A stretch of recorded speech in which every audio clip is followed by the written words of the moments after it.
few lives were less ordinary than that of Diana, Princess of Wales. Born noble, she became royal, but was denied her destiny to be queen.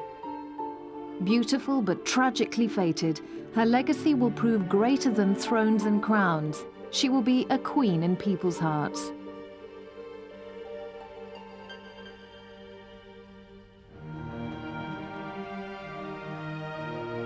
After her divorce and rejection by the British royal family, Diana discarded the gowns that had once enhanced her position as Princess of Wales and future Queen. Unwanted reminders of an unhappy past, their dispersal marked the end of an era for Diana. She was starting a new independent life. Each dress held the aura of her glamour, her allure, and her unforgettable style. Diana's magic had a value of its own. 2 months before her death, 79 of her dresses were auctioned by Christie's in New York for charity. Each dress tells a story of love and loss. Lot 35, a scarlet lace cocktail dress worn just after her famous television interview in 1995. Lot 66, a glamorous dinner dress worn to a concert at Versailles in 1994, her first official overseas visit after withdrawing from public life the previous year. Lot 55, a midnight blue silk crepe gown worn in New York in 1996 as Diana prepared herself for divorce from Prince Charles. Lot 11, a blue and white satin dress worn in Hong Kong in 1995 when she traveled the globe as a semi-detached royal. The sale raised millions for charity. Disenchanted with the British establishment, Diana increasingly turned to America, which serenaded her as did Tony Bennett, as its adopted princess. And when chat show host Phil Donahue danced with her in Chicago in 1996, millions of Americans would have stepped into his shoes.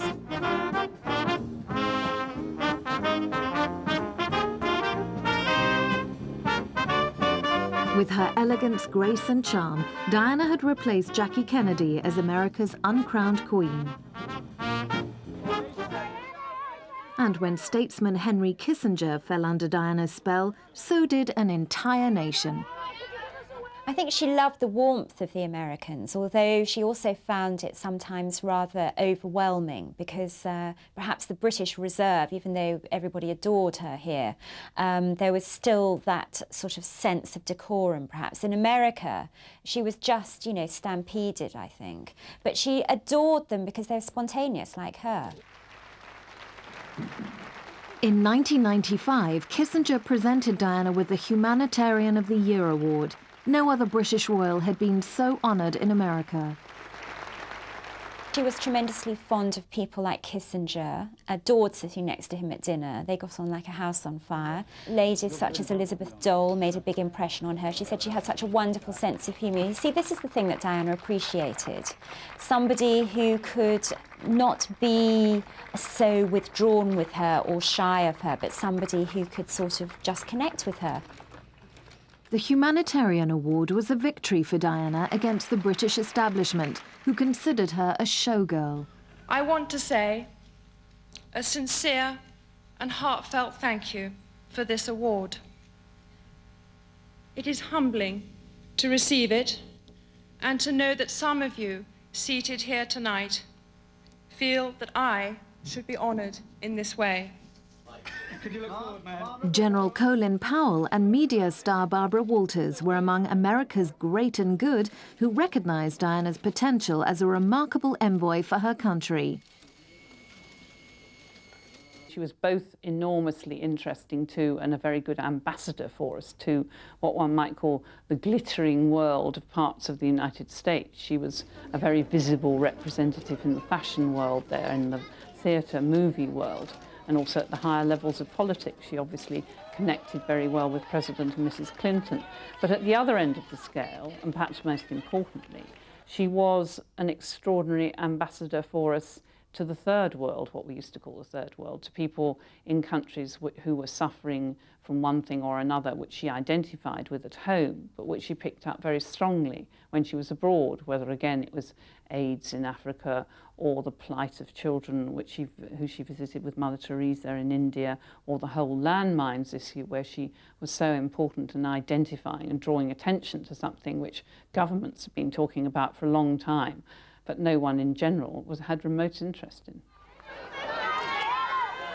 Mother Teresa of Calcutta was Diana's guiding light through her devotion to the poor, the sick and the dispossessed. In June 1997, the tall young princess visited the elderly frail nun in New York. Who would have guessed that within 3 months they would die within days of each other?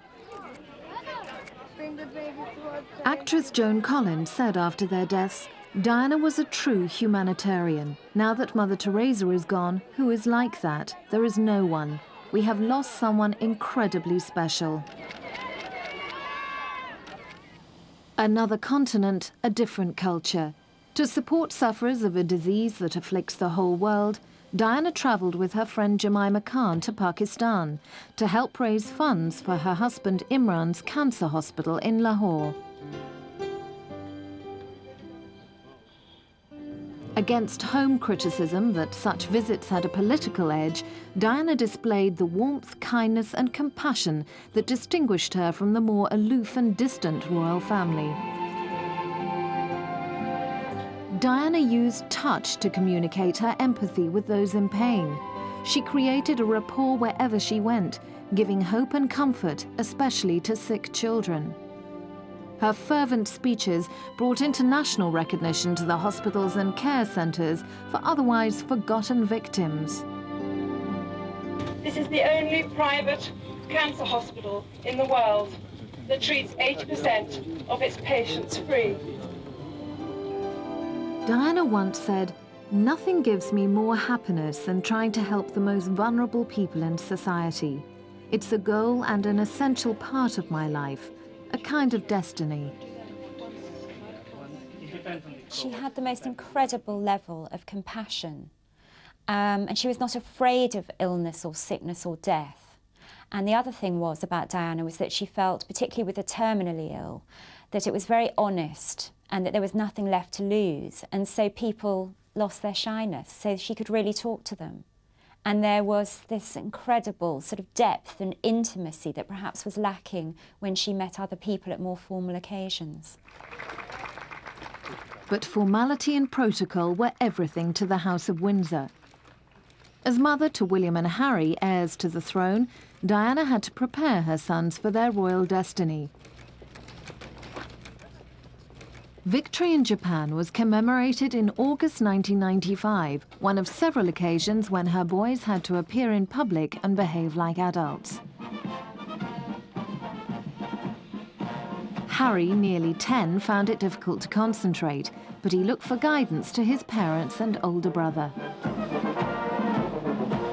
William, 13, had already learned to cope with pomp and ceremony. 2 years later, he was shattered by the loss of his mother. Her death would change him forever. He has become a very strong young man.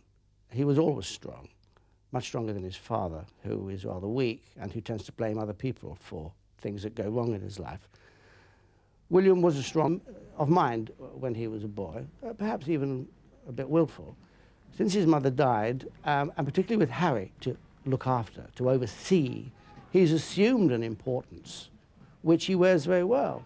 I mean, he happens to be, tall, he's a good-looking chap, and he's very bright. But he changed in becoming a more independent boy, in taking control, in a sense, of the situation. And he was crucial, of course, to Harry's stability. Within days of the Victory Parade, William started senior school at Eton College. His parents chose Eton for its close proximity to London and to Windsor Castle. Charles refused to send him to the Scottish school Gordonston, where he himself had been very unhappy as a student. Eton had educated generations of Diana's family, including her father and brother, but she still sought William's approval before sending him there. She treated him like a grown-up, which is what every teenager longs for. She'd ask his advice, say, well, William, what do you think about this? Should I do this or shouldn't I? Now, that is very flattering. And she didn't tell him what to do. I mean, Prince Charles is exactly the same. I've heard this for several years now, that whenever they decide that they're going to go somewhere or do something, or there's going to be a photo call, they say, well, we were thinking of doing this, what do you think, William? And they also ask Harry, and they ask for their input. Diana identified in William personal qualities that his father lacked. She actively groomed her eldest son to be king. As he grew up, William became a junior confidant to his mother. She did drop an incredible amount of responsibility on William's very slim young shoulders. He was, barely 10 years old when she started revealing how she felt in front of him. And I think as a result, William's matured very fast. He's much more mature than most boys of 15. But that's also perhaps because of the daunting burden that lies ahead of him, the monarchy. And when you're 15, you might want to be a rock star or a nuclear physicist. You don't want your life mapped out for you. Kids of that age want to feel free. All their school friends are talking about, I'm going to backpack around Africa or something, and he doesn't have that choice. It's very sad. I've heard Prince Charles talk about how awful it is to have your whole life mapped out for you. And I know William's a very sensitive boy, and he'll have absorbed a lot of that and think, well, I've got the same fate awaits me, sitting around waiting for my parent to die so I can become king. The ancient courtyards and playing fields of Eton will shape both of Diana's boys for the challenges of a monarchy in a new millennium. William will be Harry's protector. At Eton, where William is doing very well, William will really look after him and make sure that as a rather frightened newcomer, he'll be well taken care of. Despite the support of royal friends like Lord and Lady Romsey, members of Prince Charles's inner circle, there are still fears that Diana's death could affect William so greatly that he may not want to be king. Whether William, given that all he's been through, might say in the next few years, who needs this? The people don't seem to want us anymore. We're going into Europe. What's the monarchy's role? It would be very human, and people would understand if he said, I don't think I want to do this. Diana instilled in her sons an understanding of the traditions into which they were born. Constant examples of duty and dedication were exemplified by the Queen and the Queen Mother. The Queen's always played a very important role with William, and Diana told me that William gets on very well with his grandmother, and she was delighted about that. And for the past few years, the Queen has been having tea with William on a Sunday, because he just has to go across the bridge from Eton. So he'll go round to Windsor Castle with his detective, and when he walks in the room, her face lights up, and they sit down and they chat about this and that. And she tells him what she's been doing and who she's met. And he tells her, now this is a tradition that the monarch passes down, through the generations, her wisdom. And there was a time when the Queen hardly saw William, so she's delighted to have formed this bond with him. William's confirmation service in March 1997 was the last time that the 4 members of the Wales family were all seen together. Diana and Charles had agreed to act in harmony for the sake of their children, who had suffered from their parents' all-too-public divorce. By this time, Diana had resolved to leave behind the bitterness of the past and had forged a new friendship with her former husband. With her generous divorce settlement, Diana was seeking a new independent life. She felt relaxed enough to kiss Charles goodbye at William's speech day in May 1997. They would never be seen together in public again. South of France, summer 1997. Mohammed Al Fayed, owner of Harrods in London and the Ritz Hotel in Paris, invited Diana and her boys to holiday at his magnificent mansion. Here, she fell in love with Fayed's handsome son, Dodi. Diana would have never marry Dottie without the consentment of the two children, and Prince William more than that, because she always said that Prince William was her anchor, and she admired the boy enormously. Diana felt free of the emotional chains of her failed marriage. On a sun-drenched sea with Dodie, her devoted companion, a bright new future beckoned. They cruised the Mediterranean aboard the Fayed's luxurious yacht, the Jonicle. William and Harry witnessed their mother's growing romance. But the children, don't forget, she took them on the boat, and they had a wonderful time. Not probably William. William was not so happy, but the little one was thrilled, all the games, all the thing. And it was probably to accustom them to the situation. And when I asked her, are you going to marry him? And what's your children's reaction? She said, Elsa, I rang up William. So it was the answer. And he said, Mommy, I want you to be happy. It's been reported that when the first pictures of Diana and Dodie in that sizzling embrace in the Mediterranean were appearing in the press, Diana rang William and warned him, tipped him off that the pictures are about to appear. And his reaction was fine. He just said, look, Mum, whatever makes you happy. He was called a mum.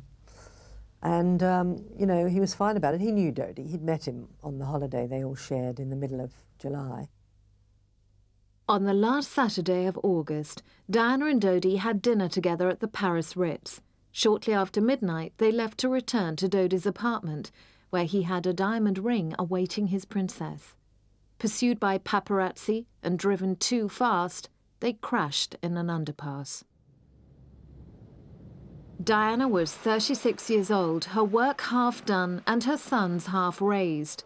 In the new life she was embracing, she had exorcised her previous one and dismissed its wiser safety precautions.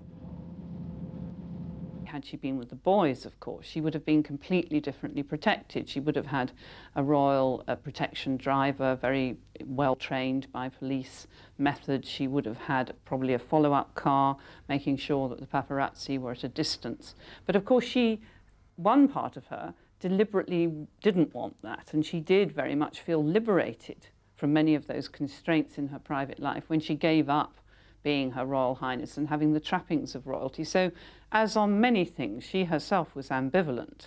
There were moments, obviously, when it would have been very helpful to have proper police protection, but there were other moments when she really wanted to escape, and I suspect that the second one, when she wanted to escape, were more important than the first. Prince Charles went to Paris to collect the body of his former wife. Despite her divorce and the loss of the title Her Royal Highness, Diana's coffin was draped with the royal standard flag. She had died a member of the royal family. Charles, along with Diana's sisters, took her home to a country in shock and grief. In the next week, the royal family were forced to change their behavior as the scale of public mourning overwhelmed them. Charles rose to the occasion, behaving more like a widower than a former husband. Diana had often said, "I will always be the mother of your children." Even in death, she was still bound to him. Hillary Clinton joined the famous and the unknown at Diana's funeral. She grieved for a young woman she had known and greatly admired. On behalf of the President and the American people, I came here to express our deep sadness at the loss of Princess Diana. We grieve for her children, her family, and her country. She inspired countless men and women throughout the world with her courage, perseverance, and loving kindness. She did hard work in difficult places, and she softened hearts and lifted spirits. We can honor Diana's memory by continuing her work, by bringing care and comfort to the afflicted, by reaching out to those who are stranded on the outskirts of hope and opportunity, by campaigning against landmines, by treating every child with love and compassion. Today, the shadows are longer because we have lost a light that shined brightly and gently, and we will miss her. Every nation, colour and creed on earth mourned Diana. In cities throughout the world, commemorative services were held. The soaring notes of opera singer Denise Graves in New York's Central Park carried the sorrow of the American people.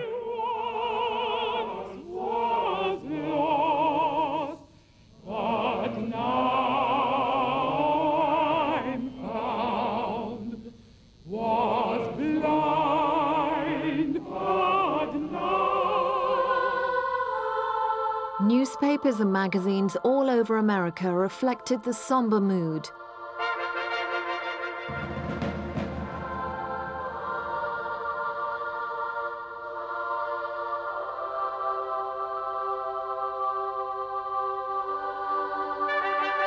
Scenes like these were witnessed throughout the country as people said farewell to the world's most popular and celebrated woman.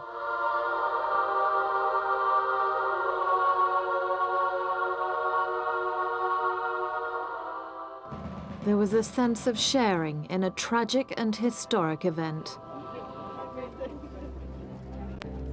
And in Washington, the National Cathedral congregation prayed with the Reverend Nathan Baxter. It is too easy and too safe to place her on a pious pedestal where we can admire her and fantasize about her, but not... Katharine Graham, one of America's most successful women, praised Diana. She was a star from the beginning. She brought something to royal behavior, touching people and speaking frankly, two major contributions. But we all soon learned that the fairy tale had an unhappy ending. The death of Princess Diana, with Mr. Fayed and Mr. Paul, has brought the problems of celebrity culture and its coverage by all of us into sharp relief. We all need to think hard about how to solve them. This tragedy need not and should not have happened.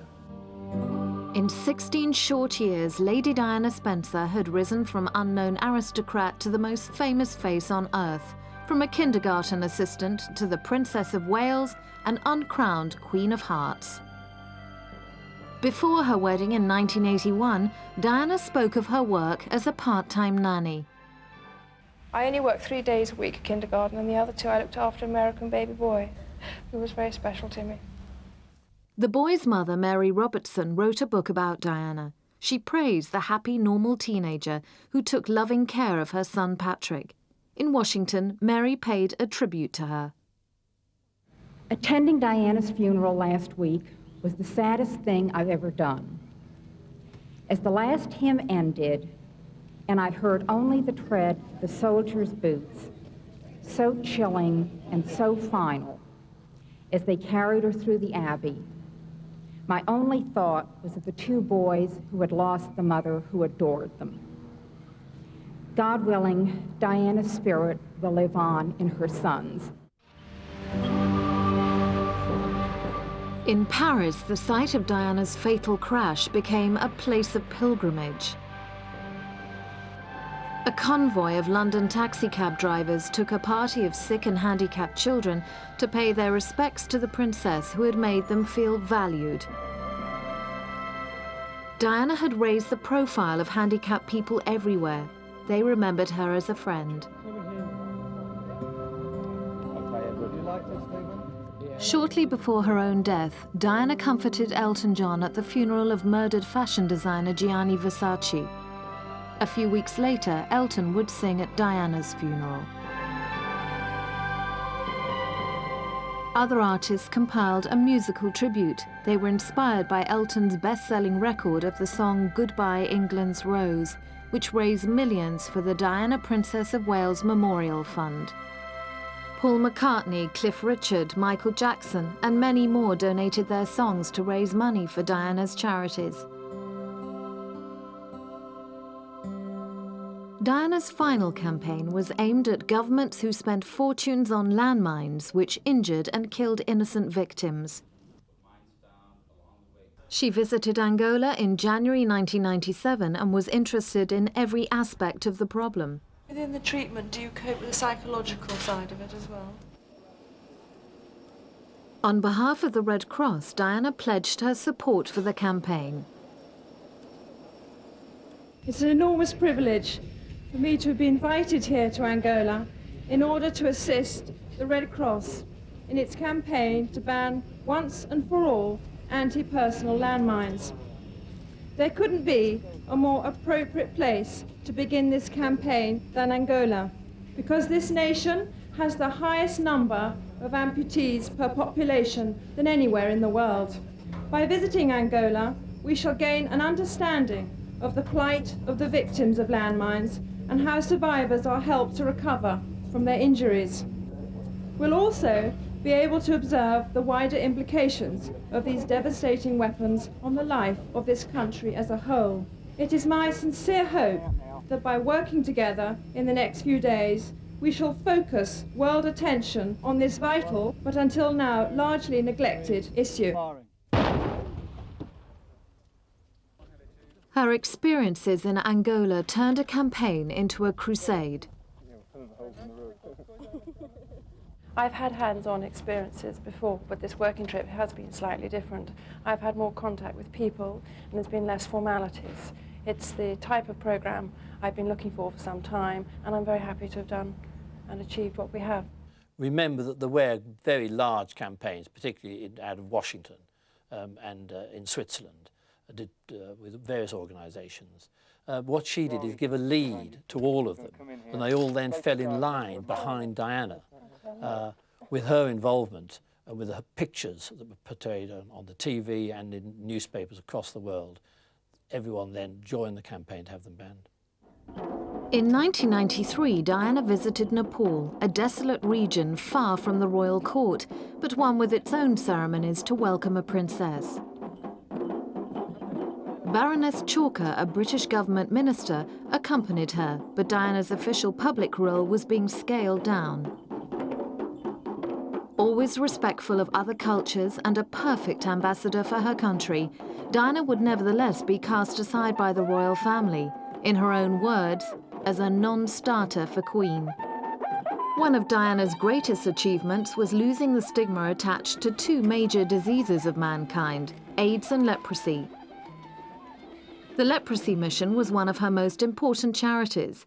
She had first seen leprosy in Indonesia in 1989. Now she was attracting the attention of the world's media to a centuries-old affliction in another forgotten area. She wanted to make people aware of the plight of the 32 million people directly or indirectly affected by leprosy. Leprosy and AIDS, twin symbols of fear and ignorance, one ancient, one modern, became personal crusades for Diana. In dealing with AIDS and HIV, Diana knew that no amount of words compared with the power of touch. In one handshake, she dispelled the myth that touching transfers the virus. Publicity about HIV seems to veer between sex and death horror stories at one extreme to complacency at the other. But behind this confused picture lies the reality of a growing worldwide affliction and untold private suffering. HIV does not make people dangerous to know, so you can shake their hands and give them a hug. Heaven knows they need it. Among the 100 or so charities Diana was associated with was the Chicken Shed Theatre Group, which welcomed children of all abilities.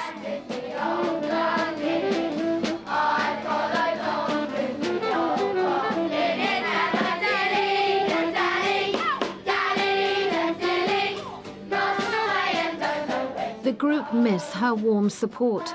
She was as irreplaceable to them as to many other organisations, causes and charities that she had helped through her celebrity status. The Chicken Shed Theatre released a special song at Christmas 1997 for Diana's Memorial Fund. The song, I Am in Love with the World, competed with the best of the pop world for a place in the chart. It was an immediate hit. The Chicken Shed Theatre promoted the song with a video showing Diana surrounded by the children she had lovingly supported. In June 1998, the Chicken Shed Children performed their song at an outdoor memorial concert held by Diana's brother Earl Spencer at Althorp, her family estate. The concert raised money for her memorial fund to help her charities. Many have missed out. We don't yet know which charities are going to benefit because they've only just started distributing the money. I mean, if the money continues to come in, as it may well do, then the charities, hopefully, in the future, will get the sort of money they'd have expected to with Diana alive. But at the moment, there were a number of charities struggling because that money hasn't come through.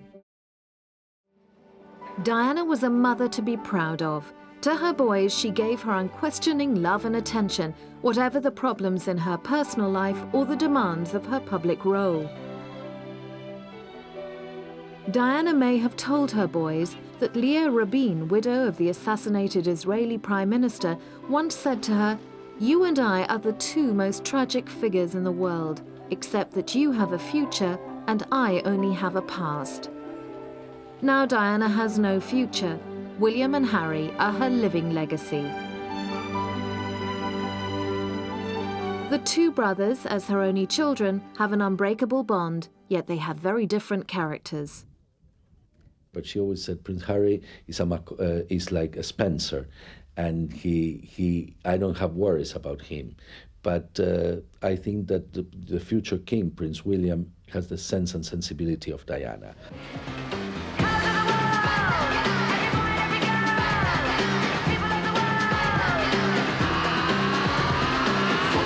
Shortly after Diana's death, Charles took Prince Harry to South Africa. In Johannesburg, they attended a concert of the chart-topping Spice Girls. Harry relished the attention they gave him. It was a time to smile again and to let his father join in the fun.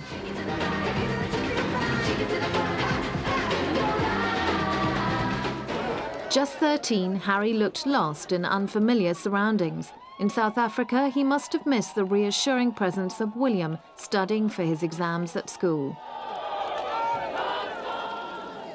But he seemed happy to watch his father show him the way to behave when dealing with unusual customs.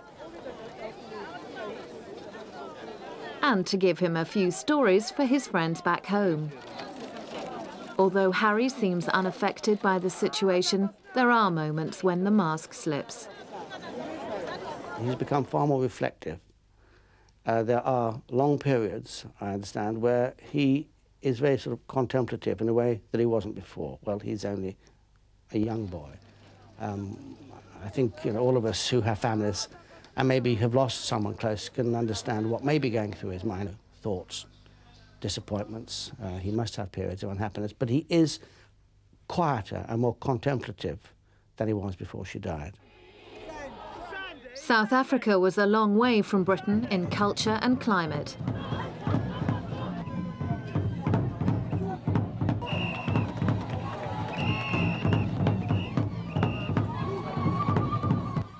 But it had many fascinating sights and sounds for father and son to share.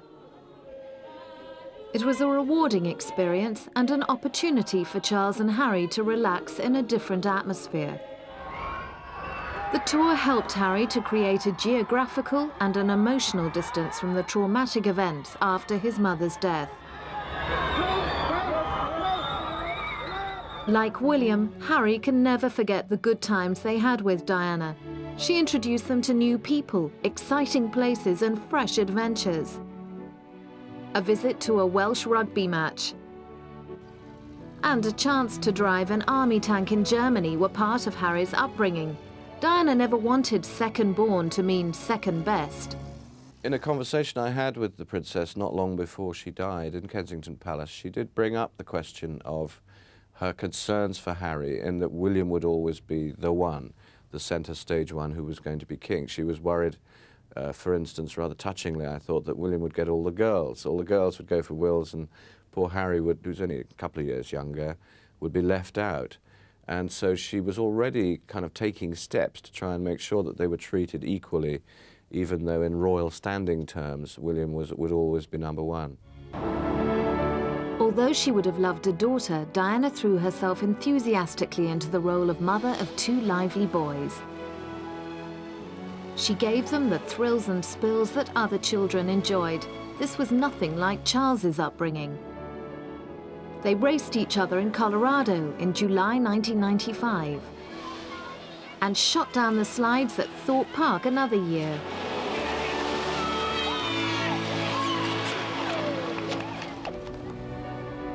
Distant summers of their past with their memories of a gentle and affectionate mother will always be in their hearts, but those happy days can never return.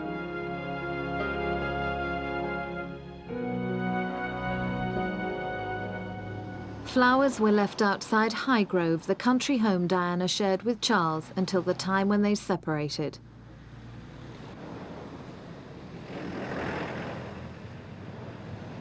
In Tetbury, the village nearest Highgrove, local people mourned the princess they had known since she was a young bride. The sudden and brutal end of such a vibrant and beautiful woman stunned the world into unprecedented grief. With unbelievable bravery, Diana's sons joined Prince Charles, Prince Philip, and Earl Spencer in the sad procession to her funeral. Later, Earl Spencer said, "It was the most traumatic day of my life." Unknown to the watching world, Diana's will had given the Spencers the moral authority to help guide William and Harry to maturity. At her funeral, Earl Spencer used his position as head of Diana's family to challenge the royal family's ability to raise their heirs according to Diana's wishes. Outside Westminster Abbey, a family united only in grief saw Diana's last journey begin. The outpouring of public grief for Diana forced the royal family to face changes.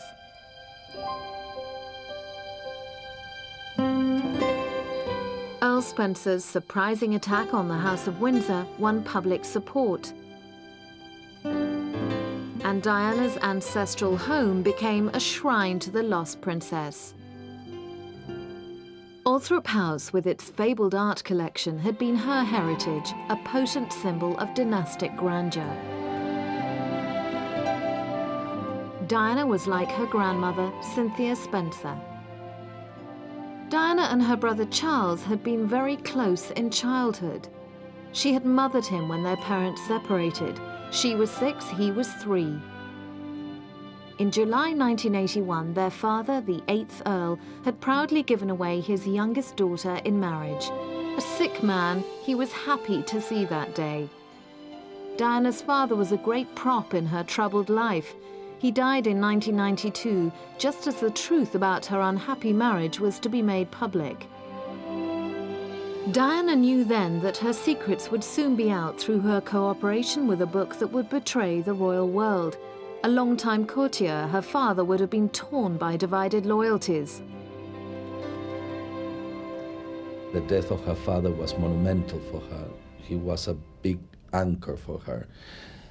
And he died at the wrong time for her, unfortunately, because it was the time she would have needed him more.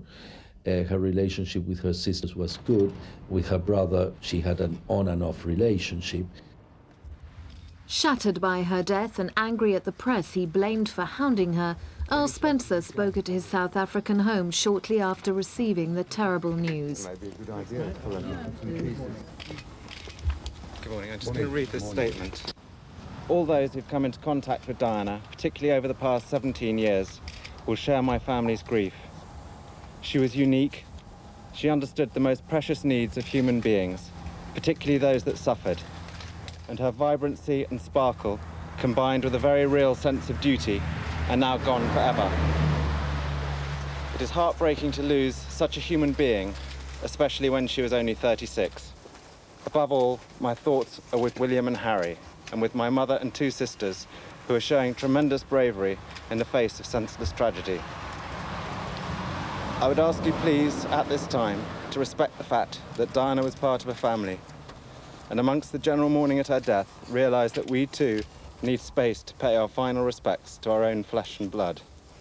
For that, we will need privacy. Finally, the one consolation is that Diana is now in a place where no human being can ever touch her again. I pray that she rests in peace. At first, Earl Spencer wanted to bury Diana with her father and the Spencer ancestors in the little church at Great Brington near Althorp. Within its ornate tombs lies a dynasty that provided soldiers, admirals, Lord Chamberlains, knights, ambassadors and equerries for sovereign and state. The ambitious Lady Fermoy had seen her daughter Frances, Diana's mother, marry into this noble house and produce the next Spencer generation. Diana's sister Sarah had once been courted by Prince Charles but married into the landed gentry. Her other sister Jane married the Queen's private secretary. Diana's royal marriage was the Spencer family's brief shining moment. The sparkle in those unforgettable eyes, your boundless energy. Earl Spencer's remarks about the stripping of Diana's title, Her Royal Highness, and his promise that the blood family would protect her sons sent shockwaves through the royal family. Bearing in mind what Earl Spencer said at the Abbey in that very contentious and rather bitter speech about the blood family looking over the upbringing of the boys, one would have expected them to see more of William and Harry. They don't. And one of the reasons, undoubtedly, is that what Earl Spencer said upset Prince Charles because it called into question his abilities as a father. As head of the Spencer family, the angry young Earl lashed out at the royal family for their treatment of his sister. They had embraced her as a young and naive bride, but then cast her aside after bearing heirs to the throne. She came from a very, very important and aristocratic family herself. I mean, a family with roots probably further back in the history of this country than the Queen's roots. So that I'm not surprised in a way that they responded in this way. Whether or not what Earl Spencer said at the funeral has lasting impact, I'm not sure. For 77 miles, Diana's flower-strewn hearse was revered along its final journey. It was a triumphal parade worthy of a medieval heroine. She went home to her grieving family and her ancestral estate. To preserve the privacy of her children, she was buried away from the public gaze on an island in a lake. Her brothers scattered her grave with flowers that will reseed and grow again. On Mother's Day, her son sent flowers to her tranquil resting place. Diana's caring legacy was continued by the memorial fund set up after her death. A major charity event was held for the fund in the famous Beverly Wilshire Hotel in Los Angeles. There was an air of anticipation before the Princess Ball, as many came to see the star guest, the man Diana had called my rock. Her former butler, Paul Burrell, emerged as the keeper of the princess's flame. With his attractive wife, who also worked for Diana, Burrell came to salute the memory of the woman he called the boss. He was so close to Diana that he attended her burial with her family. He wanted her good work to continue. This is America's first tribute to Diana, Princess of Wales. An auction raised money for her causes. A box that Diana had given to Paul Burrell was sold and then returned to its owner, and the Coeur de la Mer, a replica of the necklace worn in the film Titanic, raised over $2 million. As her brother had said at her funeral, Diana needed no royal title to generate her particular brand of magic. For Diana's boys, the spring of 1998 was a time for growth and renewal. William went reluctantly with Charles and Harry to Canada. He was embarrassed by his rock star reception. Harry had grown accustomed to cheering crowds. This first appearance of the Wales trio abroad showed that they had found light after the awful darkness of Diana's untimely death. It was a time for jokes and laughter, and a time for relaxation as the three princes skied the Canadian Rocky Mountains. Like Diana, Charles had always enjoyed skiing holidays with his sons, even when they fell down.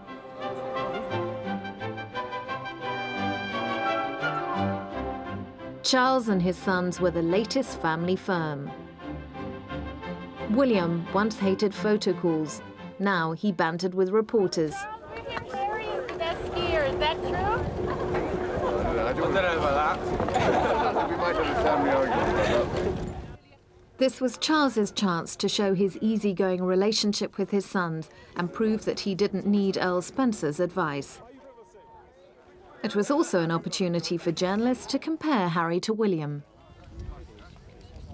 He's got exactly his mother's personality. He's very exuberant, very lively, fun-loving. Nothing phases Harry. But William is exactly like his father, very reserved, very thoughtful, conscientious.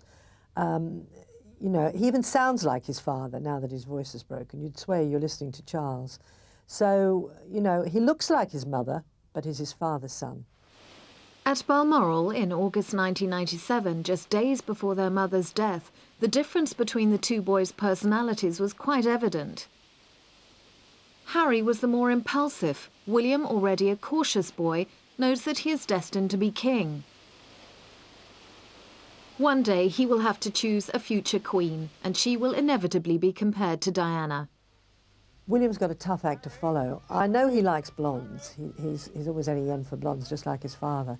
So, you know, it's going to be tough, isn't it? I mean, most boys like to get a girl just like their mother was. But for William, is there another girl out there who's, you know, maybe 12 or 13, 14 today, who's going to grow into somebody who's not only as beautiful as Diana, but as compassionate, as warm, have that magic with ordinary people? After Diana's tragedy, can her boys hope for happiness? Let's just hope for both their sakes that those boys are given the freedom to make marriages that really work, find girls that they really care about, who really care about them, who are prepared to put up with all the inconveniences of being royal, as well as the considerable perks and home comforts of being royal, but above all that these marriages don't end in divorce, like their parents, like so many royal marriages recently, because of the strains and because of the people in the House of Windsor being so cold to the people that marry into it. I think Diana's left enough with those boys for that not to be true of them. For William, whatever happens to the monarchy, life is always going to be like it is for his mother. Hounded, harassed, pursued, privately as well as publicly. His misfortune as well as his good fortune being that he looks rather like her, and he's her legacy made flesh.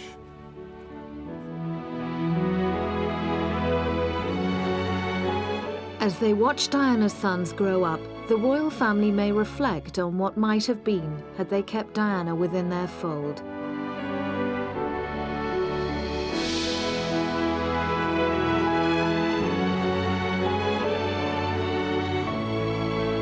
Diana, the uncrowned queen, will always haunt the family that rejected her.